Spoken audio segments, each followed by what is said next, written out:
Huli ang isang street-level drug suspect sa ikinasang search warrant operation ng mga pulis sa bayan ng Sipocot, Camarines Sur, kung saan nasamsam mula sa kanya ang hinihinalang shabu at baril.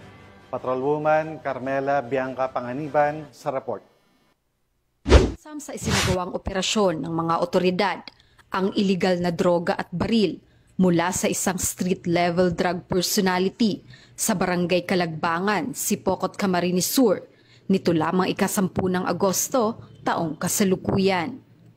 Pinangunahan ng Sipocot MPS ang operasyon, katuwang ang Provincial Intelligence Unit, 1st Provincial Mobile Force Company ng Camarines Sur Police Provincial Office at ang ODRDO RPDEU 5. Kinilala ang suspect sa alias na Ben, 45 taong gulang at residente ng nasabing barangay. Sa pagsisilbi ng search warrant dakong alas 11:30 ng gabi, na-recover mula sa kanya ang tinatayang 15 gramo ng hinihinalang shabu na nagkakahalaga ng 102,000 pesos.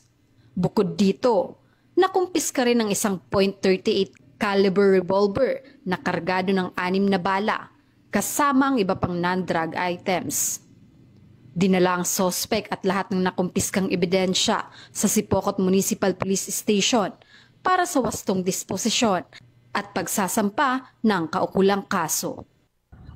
Mula dito sa Legazpi City, Albay, ako ang inyong PNN correspondent, Patrolwoman Carmela Bianca Panganiban, alagad ng batas, tagataguyod ng Balitang Pulis.